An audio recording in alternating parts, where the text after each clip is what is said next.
Hey guys, welcome back to my channel. You guys are watching PS I Love You podcast, and today I have my brother here, and we're gonna be doing an interview, and then we're gonna be talking about a specific topic.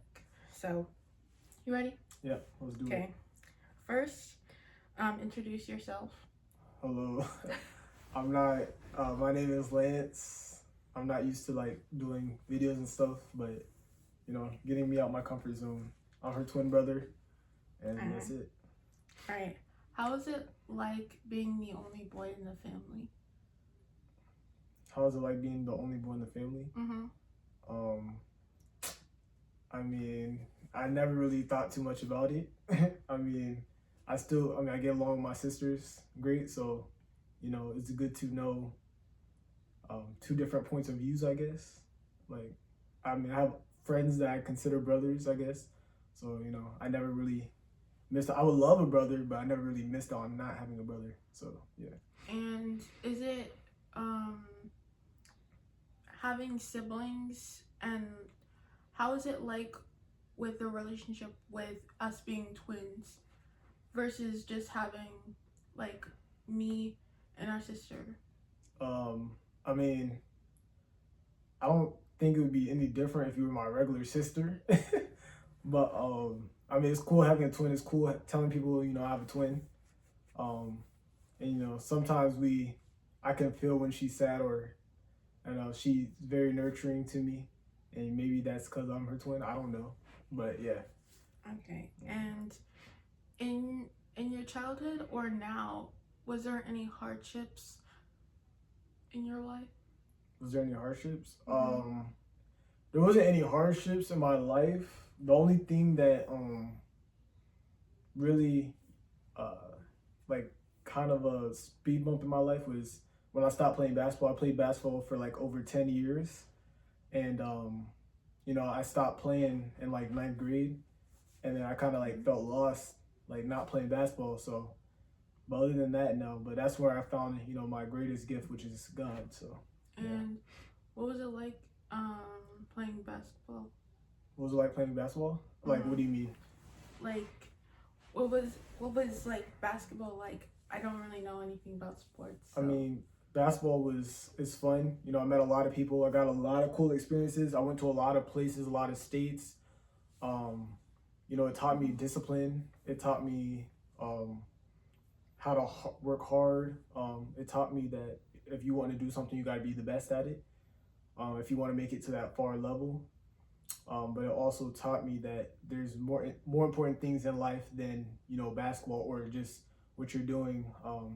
We all have a purpose, and when I was playing basketball, I kind of didn't realize.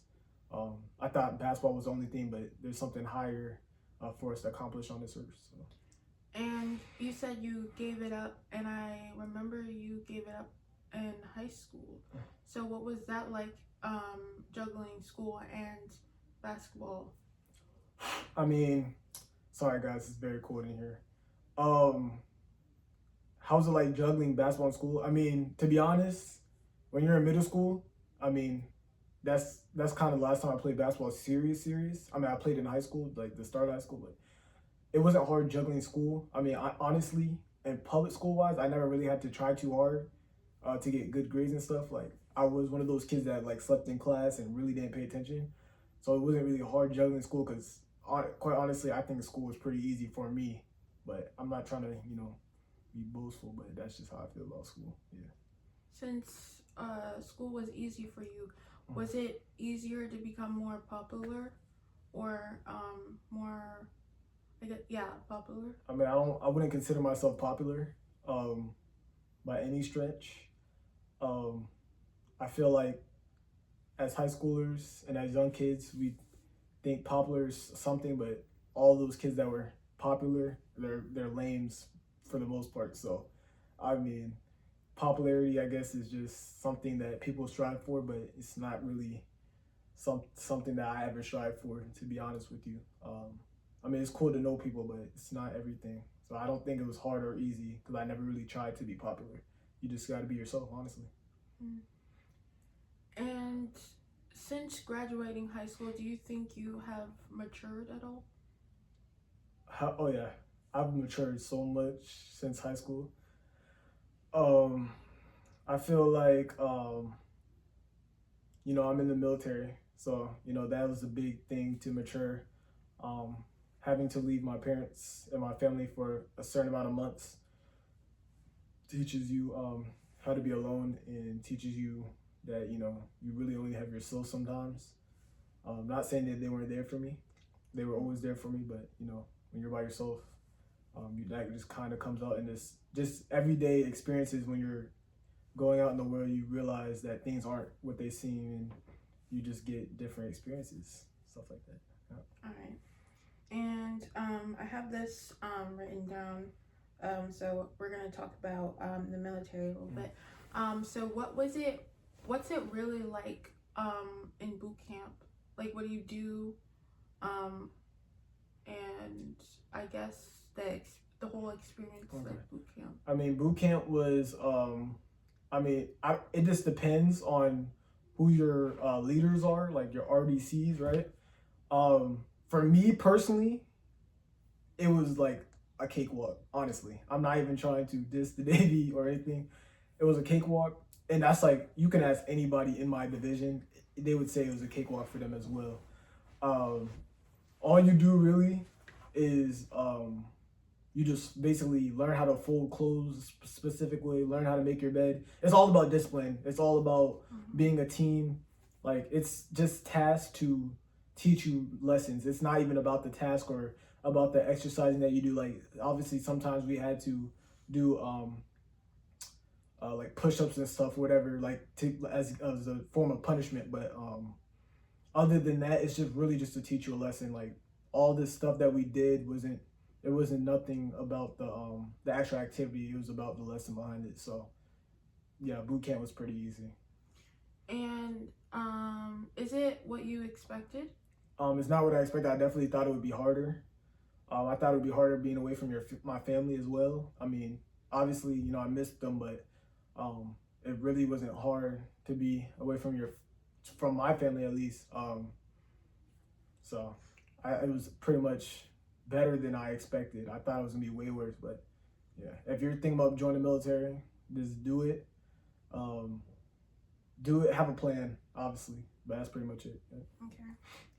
And are there any misconceptions about being in the military? Any misconceptions? Misconception is that a misconception for being in the military is so basically college, they make you think that you could just come in, you could just do college right away. You have to actually do 3 years before you can get TA or get your college paid for. There is other avenues you can do, but that's not like everybody's like, oh, you could just join and go straight to college. That's not the case. So that's one of the biggest misconceptions. People think people in the military are rich. They're not. we get the same pay as you probably, or like it's really not.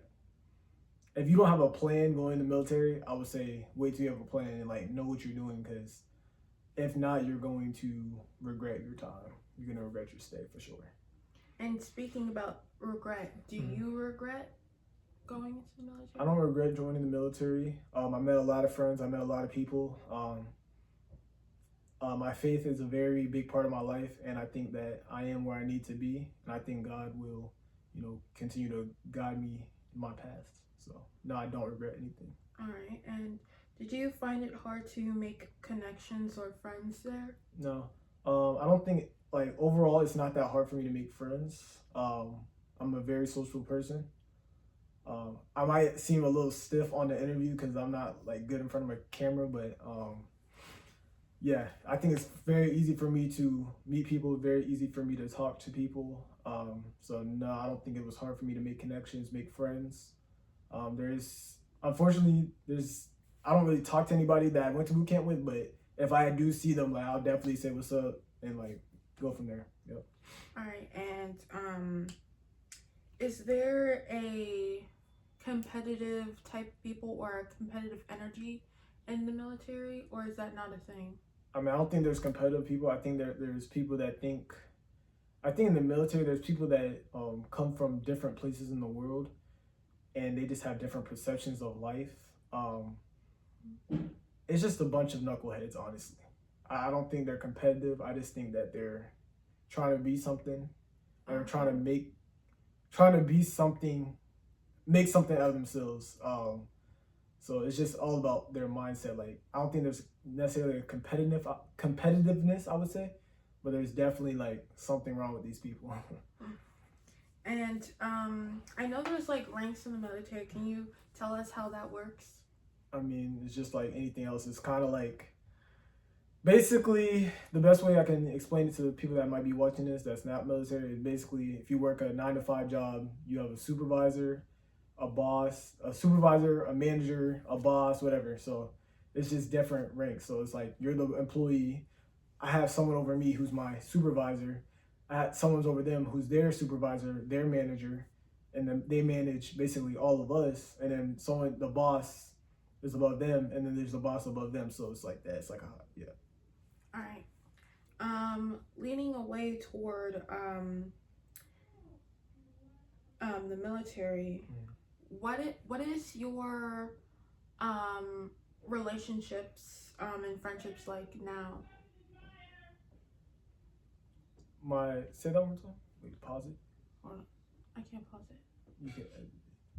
You're gonna have. All right. So. All right, we're back, guys. Sorry about that.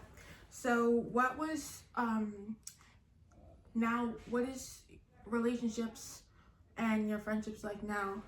You know, I've learned a lot that, you know, some people that I thought were my friends are my friends. So, I mean, I'm not gonna get too much in relationships, but as you get older, maturity, you know, you lose friends, you gain friends, and that's just what it is. All right. And what? I'm gonna move my chair. I'm gonna sit this chair. Okay. Okay. A little bit closer. So, have you ever experienced embarrassment, like a crazy embarrassment? Not that I can remember. I'm sure when I was younger, I was embarrassed at some things, but for the most part, as you mature, you realize that people don't care as much as you care. Or I've come to realize that people don't care as much as you care. So if I really do anything, at the end of the day, people are gonna forget about it. Like you even forget stuff that you do after a few days. So what makes you think you do something to somebody in like 2 minutes, they're gonna forget and they don't care as much as you think. So feel free to do whatever makes your heart happy. Honestly, you should never be embarrassed as a human being. We all make mistakes. We're all trying to figure things out. So yeah. And do you have any hobbies? Yeah. I mean, I recently picked up guitar. So I've been playing guitar for like 6 or 7 months now. I really enjoy that. I never played an instrument growing up. I really wish I would have started earlier. Other than that, I play basketball from here and there, play video games here and there. I don't really play as much as I used to. I used to stay up for hours and hours and hours playing video games, but that's another thing with maturity. Like, it's just not worth your time, honestly.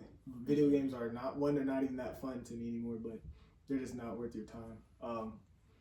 I try to pick up hobbies that are actually learning something. Like, for example, or like active. Like I started skating. Haven't skated in a while, roller skating, but I picked that up as a hobby a few months ago.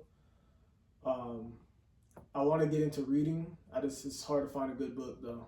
Like I have to find books that are like gonna align with my faith a little bit, or like not like saying, you know what I mean? So yeah.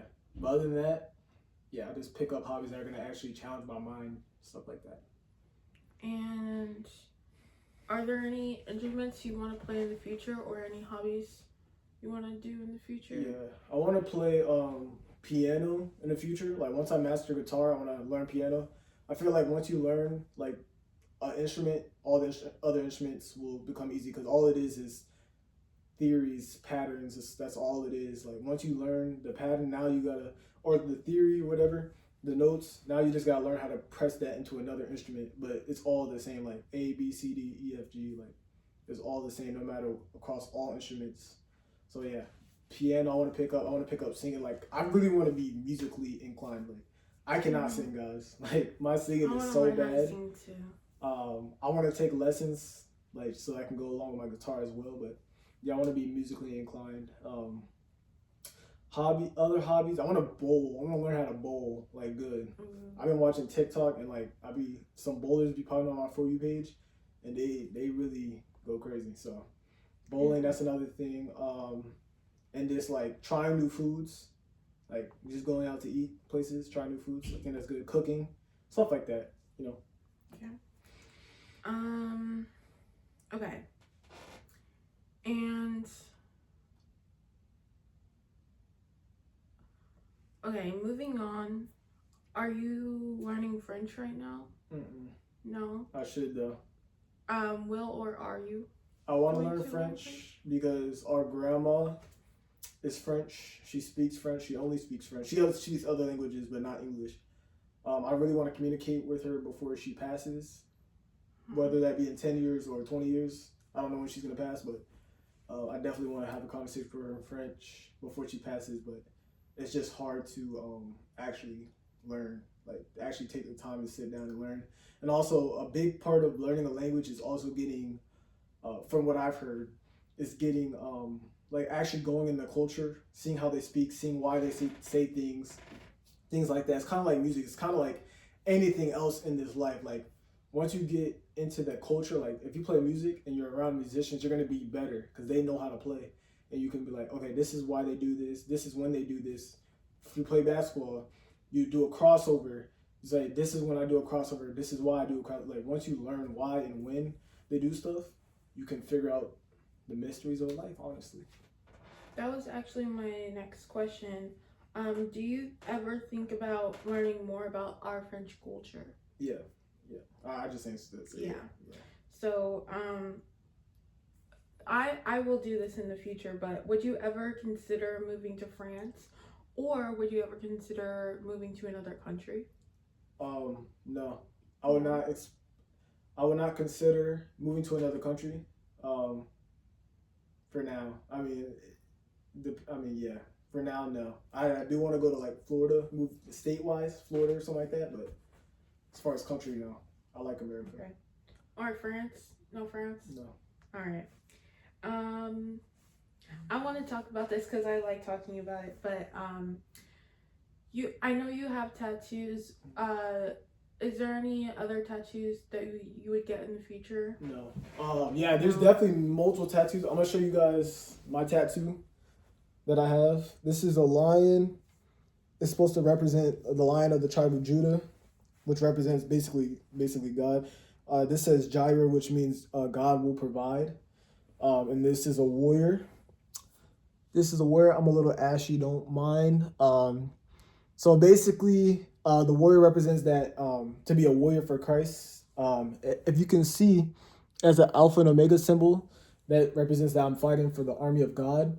And then this is like a coliseum or a stadium, and that's basically saying that, you know, this world is a stadium, this world is a playground, and we're fighting outside of it. We can't fight in it. So yeah, that's my tattoos.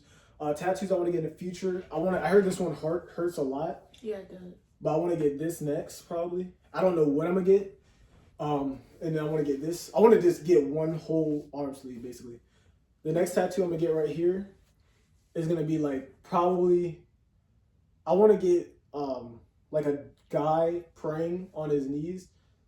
And then it say war, like WAR, but in like Arabic or something cool. So that's where I want to go with that.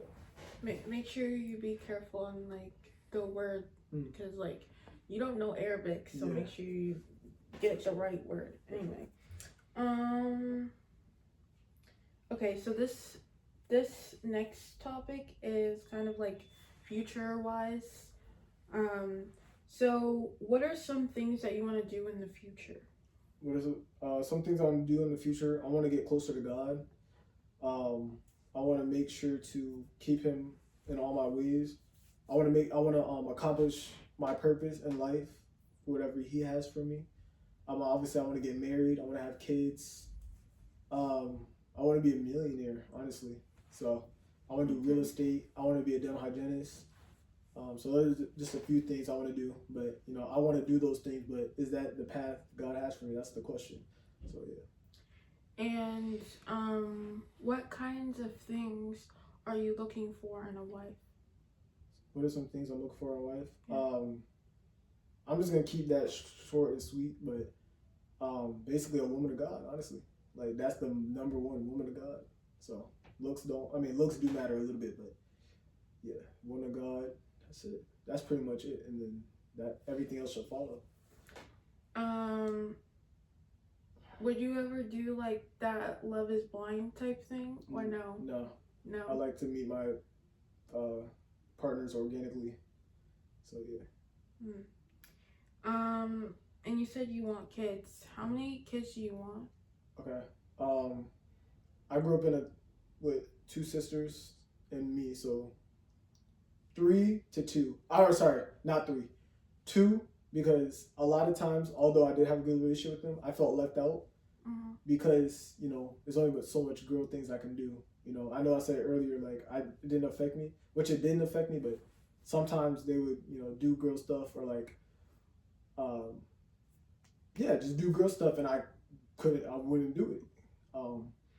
So yeah, that's it. I want 2 girls or 2 boys so they can not feel left out. Like they can both enjoy each other's company because you're not always gonna have your parents to play with you or whatever. So a lot of times I had to play those video games for hours because I got to talk to my brothers, right? And you know, yeah. I want 2 kids. Preferably, I want twins, 1 boy and 1 girl. Cause I don't know, I am a twin, and that's the kind of thing. And I feel like it would be perfect to have both. But anyway, you didn't really say anything about traveling in the future. Is there any places you want to go to? I mean, being in the military, I'm probably going to travel a lot anyway, so I don't really have any places wherever the wind takes me. That's the kind of guy I am. Okay. And what are some things that you want to teach your future kids? I want to make sure to raise my kids in the Lord. That's pretty much the most important thing to me. Everything else will follow. I want to make sure that they know like the commandments and the principles that God has called us to. I want to make sure that they know, you know, Jesus Christ died for them, and that they can spread that to their classmates or their friends in the future. So that's really, I want them to grow up in the Lord. I want them to know how to cook, and just be respectful overall. Okay. And this is kind of the same thing, but not really. What are some values that you want to hold for yourself and your future family? Some values, like I've been saying over and over again, like keeping God first, keeping the Lord Jesus Christ first, respect, and moving the authority that God has graced us to have. So that's the most important thing I want to train or keep to myself and to my family.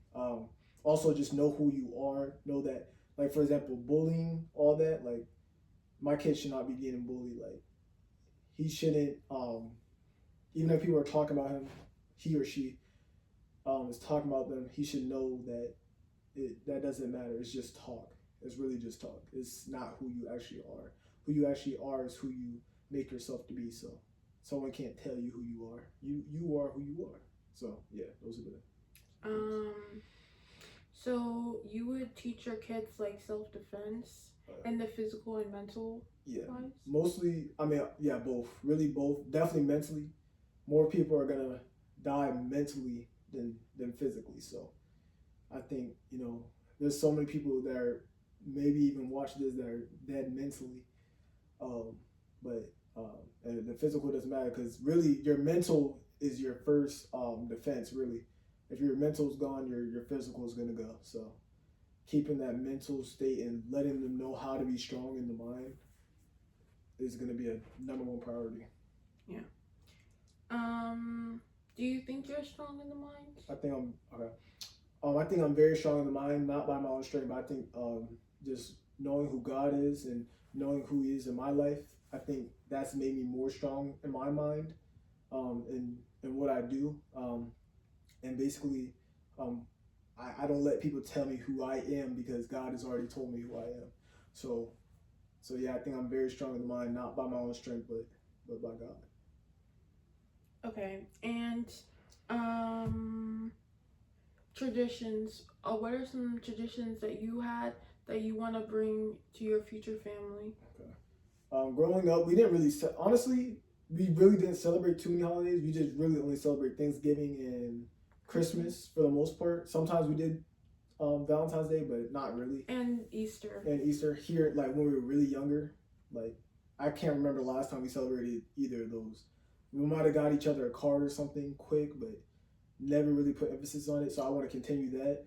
I feel like holidays is just a way to spend your money. It's so pointless. Like I don't need to wait till February 14th to tell my wife I love her, or my girlfriend I love her, whatever, or my family I love them. You should be doing that every day. I think it's cool. I like Christmas and Thanksgiving. I like Christmas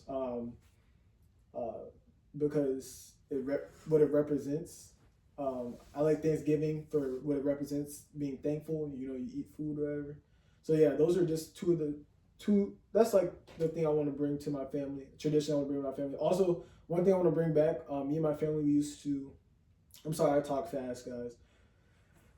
Me and my family, we used to do like a secret Santa. We used to pull like a name, and we get a name, and then we'd like buy each other a $25 gift. That was kind of fun. I really like that, and it was just like a quick little thing. We used to get more gifts too, but like we would specifically draw a name, like so. I really like that.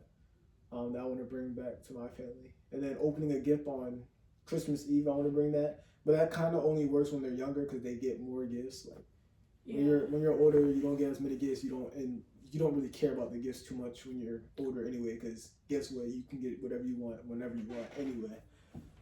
So yeah. When I have kids, I don't think I'm gonna get them anything at first because like I mean they're literally little kids and babies, so I don't think they need anything. But as they grow up, they'll probably get more. But I think I'll do like 2 gifts and a book, because I feel like I hear all the time that kids nowadays they don't know how to read, they don't know how to write. So I feel like it's important to keep books alive and make sure that my kids are intellectual and like can read and they have that enjoyment of physical media. And I talk about this all the time, guys, on my videos. Like I want to make sure that books and movies and music like stays alive, because nowadays like people don't really keep this stuff. They all want to go to streaming, but nowadays like I'm seeing now that people are trying to get DVDs now and Blu-rays and whatever the other stuff is, and getting like record vinyls and CDs, and I think it's important to keep that alive. So I want to instill that in my children, because that's what, even if they don't like it, I want to keep read to them and show them like music that I like, and then when they grow up they'll have like their own like bookshelves, and they'll have their own like CD collection. I feel like that's important to me, at least. I agree. I definitely agree. So now I'm gonna talk a little bit more now. Now that we're getting into one of the main topics, and as you guys know, I've been wanting to talk about this for a long time. I thought I was gonna do this by myself, but I probably will make another podcast episode about this. But we're going to be talking about spirituality. These questions are going to be for both of us. So the first one is, when did our spiritual journey start? So you can go first. You can go first. Me? Okay. This is my first encounter with spirituality. So I actually have two. So for one, um, my spiritualness is kind of different from Lance's. So yeah, because I'm agnostic and you're a Christian, right? Mm-hmm. So yeah, but I remember, like, I didn't even know what meditation really was because I was literally in preschool and I was doing this. But I literally meditated for the first time in my life. And yeah, one of the preschool teachers like saw me doing that, and yeah, and it was kind of, I don't know, like, back to the embarrassment thing. I like when like someone saw me doing that, I was like so embarrassed because I didn't even know like what I was really doing. Like, I don't think kids really know what they're doing until like other people notice what they're doing, and they're like, oh, shouldn't I not have done that, you know? So there's that. And then another thing was, this is like kind of the first like time that I kind of remember like church and stuff. We were at church, um and this was like, still, I was really young. I don't remember at what age I was, but we were in church and they told us that Jesus was gonna come, and I got so excited because I was gonna meet Jesus for the first time ever. And the next Sunday we come to church, he's not there. So I kind of felt like, what? This is not what I like. So it kind of like made me skeptical about it. And and like also like I've never really felt connected to kind of the religion, to the church, because I think it was a Catholic church. Yeah, it was a Catholic church. And I have been to another church. I've been to a Christian church. Still, I've never felt a connection with Christianity. So you can. Okay. I just want to say, although, like, just for you, when they say Jesus is gonna come, she might have took that a little too literally. Yeah, I did. I'm autistic, guys. You guys already know that, so I take things literally. So. Yeah, she took that way too literally. And yes, he's coming. But if you read the Bible, it says that certain things must happen first, and then he will come. But it is to say he is coming soon, but some things do have to be set in motion, then he will come. But people don't realize that you actually don't. We want him to come, but most people aren't even ready for him to come. So yeah, we want him to come because yes, we'll go to heaven. We'll be with him forever and ever. But are you even ready to be in heaven? Is your soul right? Is your mind right? Is your body right? Because honestly, we can't stand the holiness of God. So if you're in sin, you can't be with the sinless. You can't be with holiness because your body can't even take it. You can't even take it. I know we'll have different bodies, but your spirit can't even take it. Anyway, how did I come into my spirituality?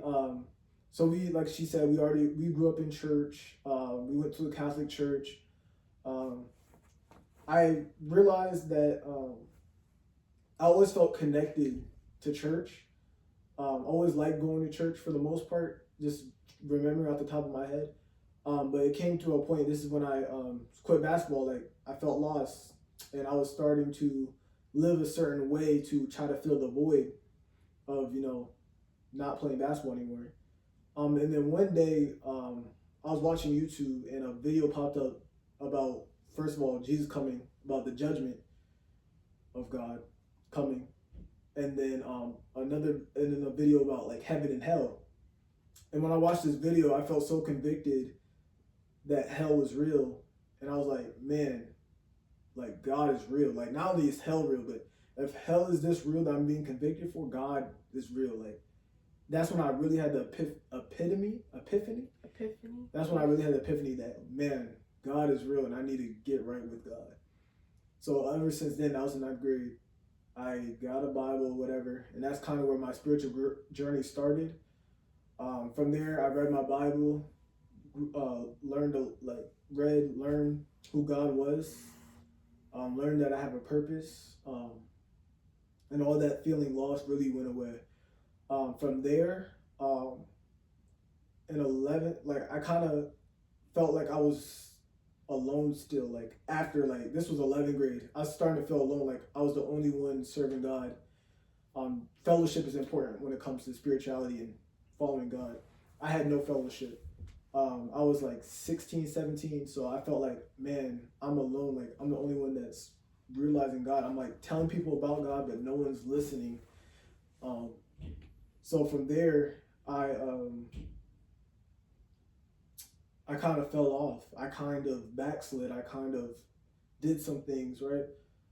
So from there, like I found comfort in people, and I started going back into sinful ways, worse than before that I was doing.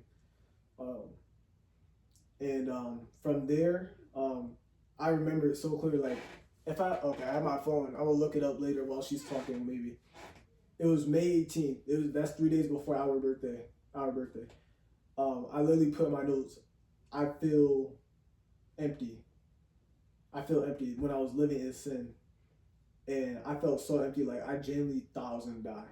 I felt like I was going to die any day. I didn't know if I was gonna get shot. I didn't know if I was gonna get in a car accident. I didn't know if I was gonna get ran over. I don't know. Like every single day I woke up and I walked to the bus stop. So this had been 11th grade. And I walked to the bus stop. I really felt like I was not going to live like the next day. I was gonna commit. Yeah, I was gonna commit, but I really felt like I was gonna die. From there, I cut off certain people in my life, and I started trying to see God again. And then I got baptized, like for real this time, because I got baptized when I was a kid. But I actually got baptized, and that's kind of where my spiritual journey came again. And then I fell off again, backslid again. But then I went to the Navy, so that's kind of one of the reasons I joined the Navy, is because I really wanted to get right with God. I didn't think through it. I just was trying to find a way to get closer to God. But anyway, I joined the military, and one day, like I'm starting to read the Bible again. I'm reading scriptures to the vision, and one day, like I would tell people, if you need prayer, like let's pray. So it's one day I go, and I pray for this kid, and literally as we're praying, this was like New Year's Eve.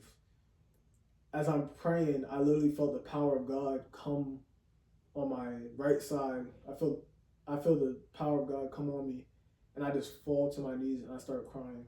And that's where my journey really reignited. And like ever since then, I've been on, like I have my fire back. I've backslid. My fire has been dimmed at times, but overall, I'm still like really loving God. And then from there, one more time, I went to a Maverick City concert, and man, the girl she was singing, that's a Christian band, or a Christian band, by the way. I went to a Maverick City concert, and the girl was so good at singing. I was like, if I can really use my talents the way God intended to me, if I can use my talents like she's using her talents, I could really reach people, because she's using her talent to sing that was God given, and that really touched my soul to really see God again. So that's kind of my spiritual journey. And then now, yeah.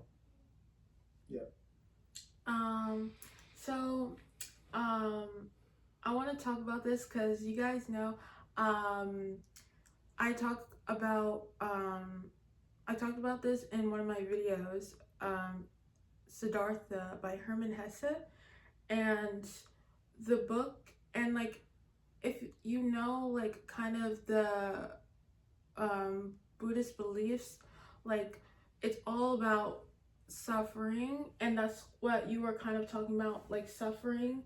And in the book Siddhartha, like he's going through life and he's always trying to finds that enlightenment. He's always trying to find enlightenment.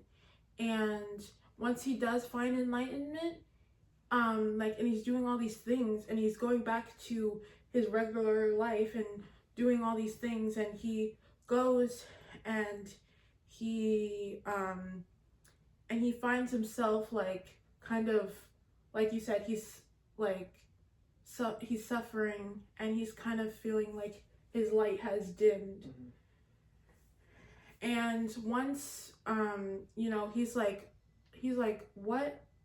And also in my life, I can relate to this book so much, because I just felt I felt so miserable in my life, because I felt so stuck doing the things that I was doing. And and in that point in his life, Siddhartha, his ego has died. He went through an ego death. And I feel like everyone in the point of their life has or will go through an ego death, because I feel like once your ego dies, you will truly live again, and you will go through enlightenment to the purest extent. Because I feel like once, I don't know what other people believe in, but I feel like spirituality and religion stuff, it's all pretty much interconnected.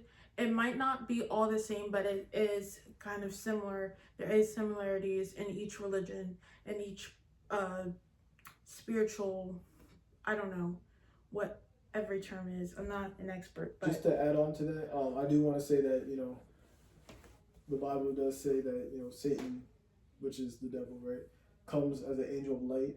So when she says religions and all these things are interconnected, there's similarities, yes, but yeah, you gotta understand that when you take a multiple choice test, there's always one answer.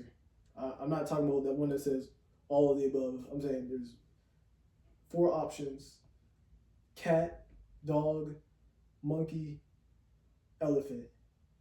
You gotta circle one answer. You can't circle all the answers. One has to be correct. Because they're all maybe similar, but one thing about Christianity, the main difference is Jesus Christ and how he died for his people, or for the people.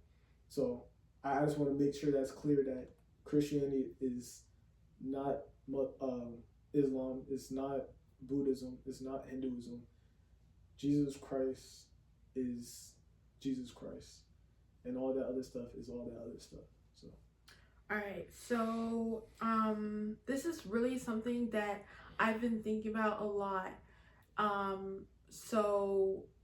In spirituality, you don't have to believe in what I'm about to say, but I feel like it is there's a truth to extent in what I'm about to say, and we can talk about it a little bit more if you want to. But what I was thinking was there's a lot of people who, it doesn't matter what you believe in, but this is a fact if you believe in God. So there's a lot of people who will believe in God and will pray and do all the stuff that people do. And I feel like they are believing, and this, I feel like this is the truth. People believe in a false God. No one has ever met God before, not face to face. So when people if you see a picture of Jesus, they're like, this is Jesus and this is who I pray to. You don't know what he looks like, so how do you know who you're praying to? You're just praying to someone that you've never seen before. And it's like this saying, seeing is believing. And I've always believed that. So when I pray to Jesus, when I pray to God, I'm not picturing a face. Yeah, me neither. So when people, because like I feel like also it's also with the energies that I see in people. People have so much negative energy around them. So when I see people like, oh yeah, I go to church, I pray, like I believe in God, I don't believe it because they're praying to a false god. Mhm. So do you think that you have ever prayed to that false god, or do you think you've always prayed to real God? I think at one point when before I knew who God was, I believe that I prayed to a false God for the simple fact, when you make up a lot of Americans and a lot of people in general, most people have created a God in their own head, kind of like she was saying. God of, whether it's God of self, God of money. Um, some people think that Jesus, right, or God is someone who's just all about financial gain, but they're really just serving money. They're really just serving greed, or a God of this and that. But really, in the Bible, I don't remember the exact scripture, but there's a time where Jesus met a lady, I believe, and he was talking to her, and he's basically like, true worshipers will worship me in spirit. There's going to come a time where true worshipers are going to worship in spirit and in truth. So for me, I don't think I pray to a false God, because one, I've seen God move in my life. I've seen God answer prayers, whether that's healing, whether that's comfort, whether it's peace. I don't think I pray to a false God, because I'm praying in spirit and in truth. I know Jesus Christ died for me. I'm gonna put my trust in the person that would die for me. The Bible also says that the greatest form of love is someone dying for somebody. So I'm gonna put my trust in the person that came to die for me, not just 2,000 years ago, but since the foundations of the universe, the Bible states. So before the earth was even created, God already sent someone to die for me. So that's the God I'm gonna personally serve. So yeah. Okay. Mind you, he's still alive at that. A God that he died, but then he was resurrected. He's still alive. So I'm gonna serve that kind of God. So Okay. And did you always believe in what you do now? I always believed in God. Like I said, we were Catholic at one point. I always believed in God, but now I believe in the true and living God. At one point, God was just kind of a ritual or something that you did just because that's where you grew up. But now I have a relationship with God. So yeah, I don't think I always believed in God or a higher power, but now I believe in the true and living God. So Okay.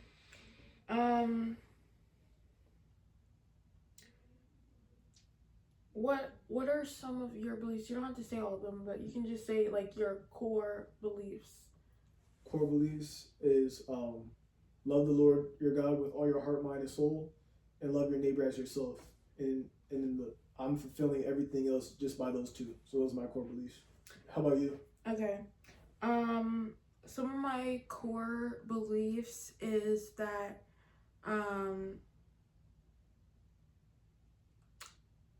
okay, so it's a little bit different because like my spiritual journey, like everyone's spiritual journey is different, but it took me a while to kind of get to where I have, because for a long time I've let other people control what I believe in, so I really had to kind of stop doing that. And yeah, because I just like for a long time I just felt like I wasn't connecting with this stuff that like I was always seeing, so that's why I stopped going to church. And because I feel like I've always had like, I've always had like angels on my side. I've always had like, you know, guardian angels. Like, I've always had those by my side, and I've always had that. I don't know how to phrase it, but like I've always had like the knowledge of like spiritualness. Mm-hmm. Like I've like known things about things, and I've had a like I do still, like, I'm trying to get that back, but I had a really good intuition Mm-hmm. about things, and I feel like, you know, that's like something that that should stay intact, because that is one of my beliefs actually. I believe that everyone should build their intuition, because I feel like that will help you get a better connection with God. But also, it's because I am agnostic, it might be a little bit different. Because I do believe in God, but I don't have a religion, don't have a specific religion. But so yeah, but to have a good intuition, I feel like you need to meditate, and you could pray, because that is a form of meditation. Um, but meditate whenever you can, or meditate every day. I would like to meditate every day, but I don't have that time to. But another belief that I have is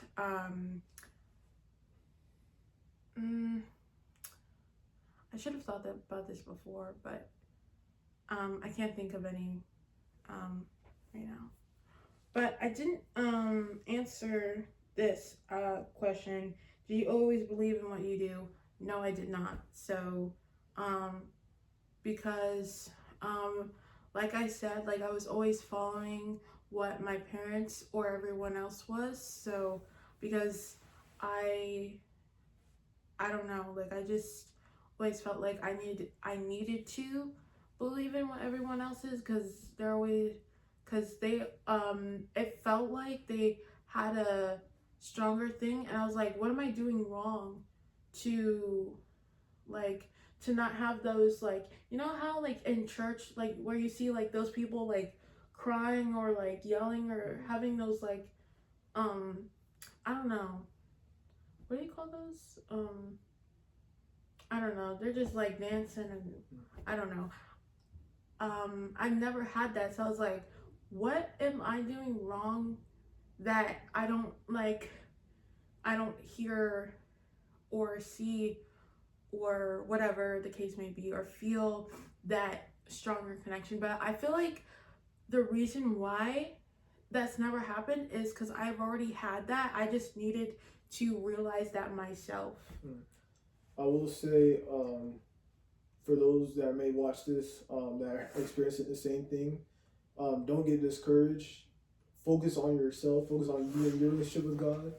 A lot of times, people look at people that have been walking with God and try to mimic or try to have that same experience with God, but you can't expect to do maybe what they're doing, and you never, like, you haven't walked with God as long as they have. And also, you gotta understand that some people, that it's just for show for some people. Some people are just doing that to check a box, say they went to church, say they danced, say they felt this, but it's just a box. They're not really feeling that. And then there's some people that are actually legit. So you just gotta focus on your own relationship with God. Don't try to mimic what you see at church or whatever. God, one thing I will say, I believe that a lot of people will not believe until you have an encounter with God. When you have that encounter with God, you're gonna be just like me, how I'm talking about God throughout this whole interview, because I've had an encounter with God. So if you haven't had an encounter with God, it will come. Just pray about it.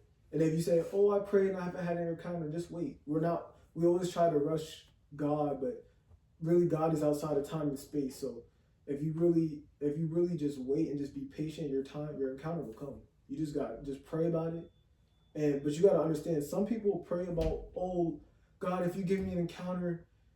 Most people that will get an encounter with God you're not going to change your life. Your life is not going to change. You're going to be the same person. So why would God give you an encounter? Why would God show you He's real? You're not going to do anything with it. You're not going to follow Him. You're not going to pick up your cross as the Bible says we must do. You're not going to do it. So at that point, why does He really need to show Himself? I mean, I'm just asking. But if you really pray and say, Lord, if you show me you're real, I will really give my life to you. And you really say that with your heart, you're really gonna give your life to Him. I guarantee you, I promise you. I'm a betting man at that point that God will show you Him in somewhere, shape or form. So. Okay. And I think you have, from the way that you're speaking, but do you think that God speaks to you? And if so, in what way? I think God speaks to me a lot of times. I mean, more so just peace. Like, I really feel like I have peace in a lot of things that I do. I'm more joyful than a lot of people, more happy than a lot of people. He speaks to me as in, like, tells me to go pray for people. At some points in my life, I've had instances where I feel like God put something on my heart to say for somebody, and they cried, or they was like, how'd you know that? Or, wow, that makes sense. Like, so I think God speaks to me in a lot of ways. Honestly, God can really speak to me any way He wants. He sees fit.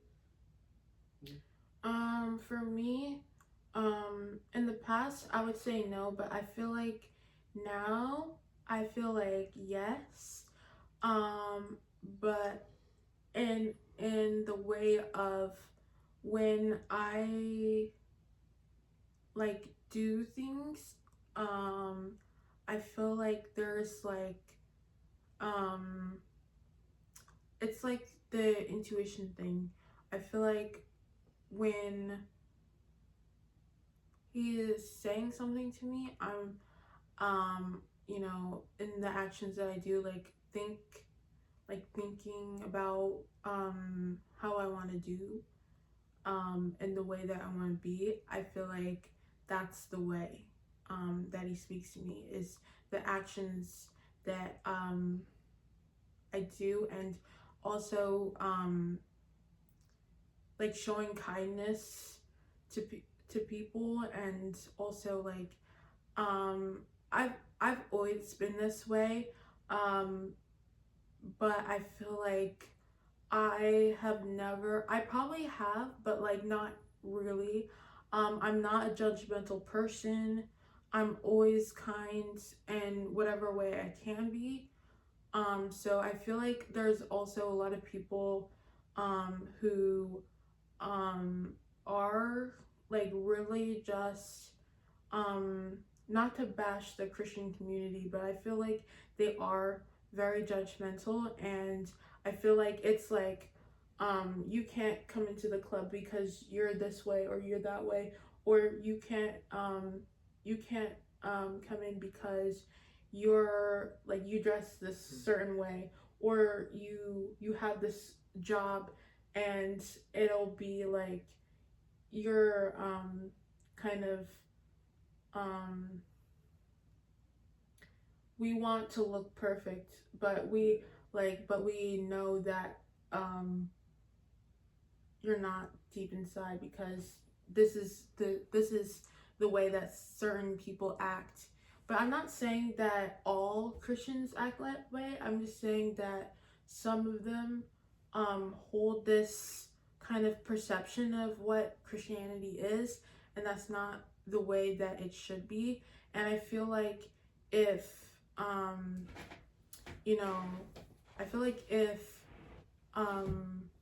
God like were a physical person, he would not accept that in any way, because I feel like I feel like you would agree, the only person who should be judging is God Himself. And I feel like and I feel like that's the way that it should be, because I feel like the way that like people act, I feel like certain people just kind of like, I don't know. I kind of lost track of what I was trying to say, but I got you. So I kind of agree with her a little bit. I believe that a lot of people get the Christian community mixed up. I feel like a lot of the younger Christians are very judgmental. I was very judgmental when I was a newer Christian. But in reality, we do, as a Christian community, we should be calling out sin. We should be calling out evil. But we still accept the people. We hate the sin. We love the people. Jesus ate with sinners. So, but Jesus ate with sinners, but he didn't partake in the sin that they were doing. So, yes, Christians should be calling out sin for what it is, but we definitely should be loving and say, hey, I was this. There's Corinthians 6:9, I think, is Peter, I believe, was saying, hey, at one point, it says like no drunkard, no fornicator, no adulterer, that like all this list will inherit the kingdom of God. But it says such were some of you. So yes, we were that too.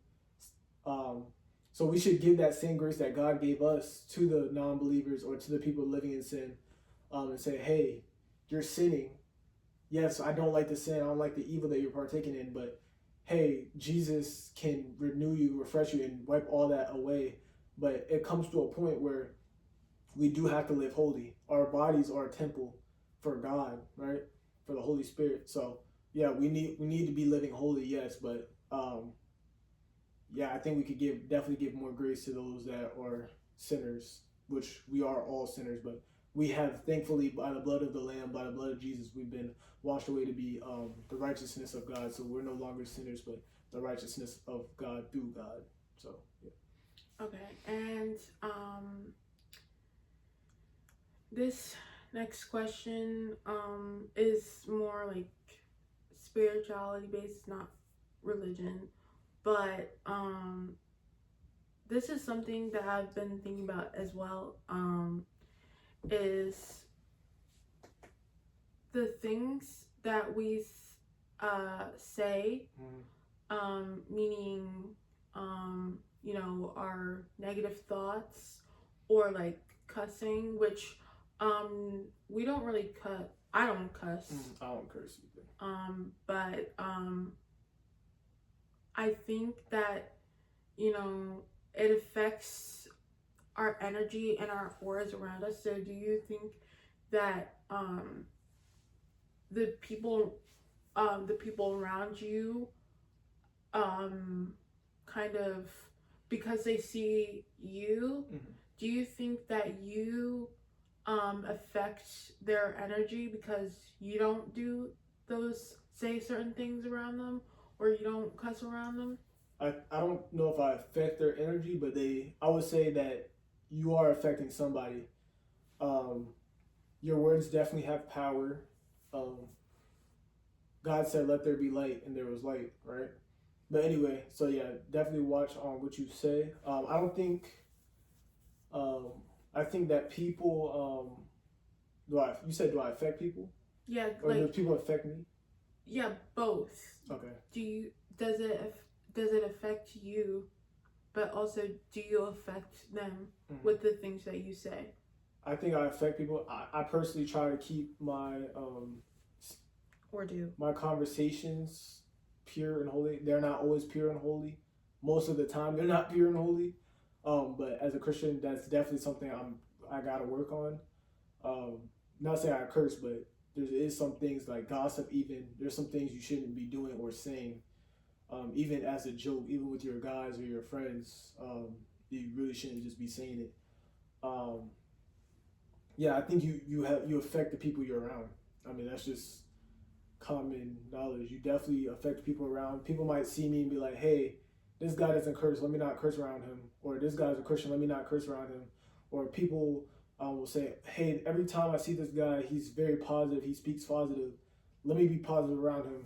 Like, so yeah, I think I affect people. The Bible calls us to be a light in the world, so I believe that I hope that my light shines in people to, be a light. So that's pretty much all I have to say on that. That's like the kind of action of like don't drink in someone who's sober or is trying to be sober. But anyway, I think also what we consume as well, like now, like I don't watch anything. I do try to at least try to not consume negative things. I actually I stopped watching true crime because it was really affecting me mentally.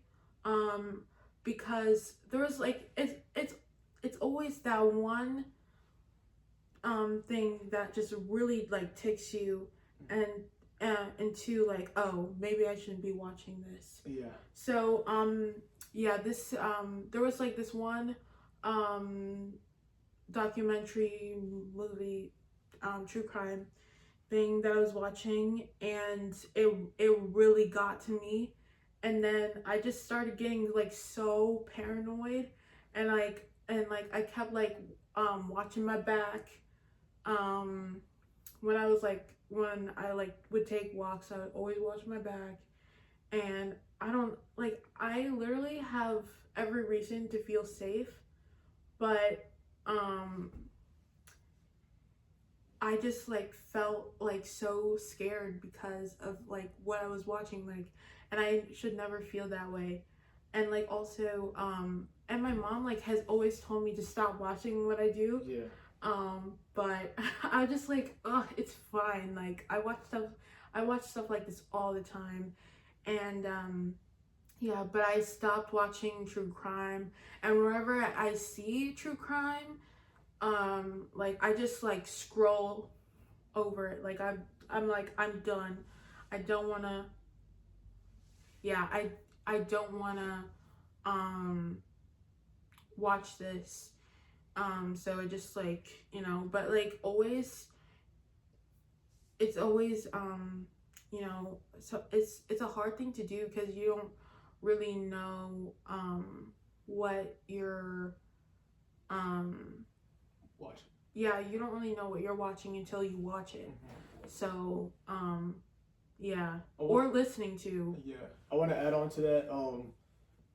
When you're watching shows and things of that nature, you gotta realize, like, especially like the scary movies and stuff like that, you gotta realize these ideas aren't just coming out of thin air. These things are real. Like, whether you want to believe it or not, these things are like actual spirits, or it's real pure evil. These things aren't just, they're seeing, the creators are actually seeing these things or whatever. They're sick people. So if you really watch these movies and enjoy them, you might have to readjust yourself, because these things are actually real. That's why you feel like a certain way when you watch this stuff, and you might always feel anxiety or depression.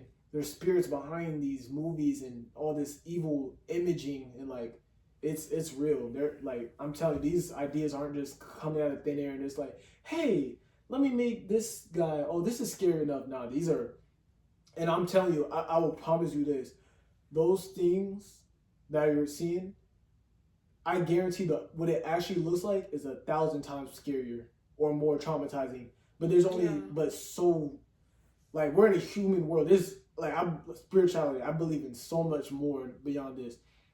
They only can make what a human mind can perceive, I guess. These things are probably 1,000 million times scarier. And if you want to dabble in that, go ahead. But I'm telling you, going back to spirituality, those things are probably plaguing down there, if you know what I mean. So go ahead. Okay, this is gonna be our last question, guys. Oh,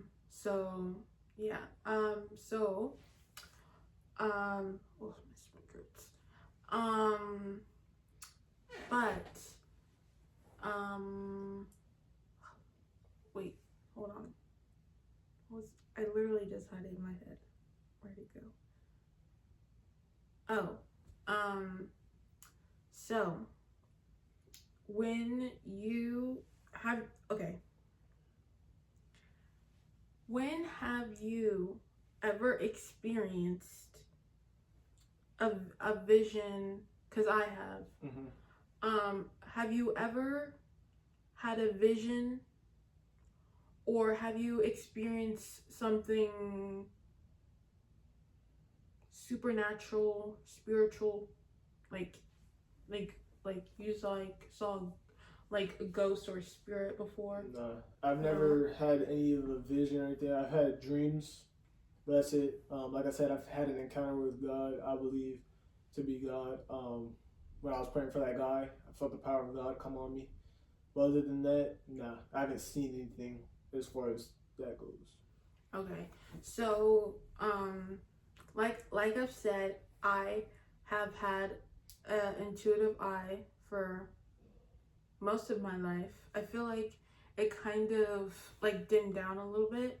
I don't know. I'm trying to get back, but yeah, I've definitely had like some instances where I have seen like for sure, because it felt so real, like, because like if you guys know, I like when you like see a ghost, like it kind of goes cold a little bit, or like, so that's like how it felt. Like literally I saw it got cold, so I looked back and I literally saw like a shadow of a person behind me. I was like, what? And then it just disappeared. And it didn't feel negative at all. It felt actually positive. But it felt so like, and like this might be like something, because like I've heard like different things about like seeing like shadows, or like you might have seen a ghost but it might just be like your eyes or whatever, but like that was like for sure like a spirit or a ghost.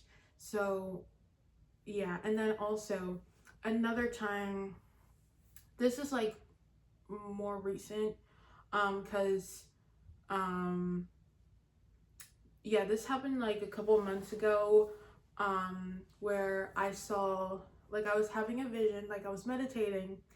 I was not sleeping. So this is like very like, I literally had a vision, and I talked about this. I made a video on my TikTok about it. But I had a vision, and it was a spirit. It's kind of like those like one of those like Hindu gods or something like that. Like it's very is a blue man. And yeah, and basically in the vision, like they were just talking about like you know how like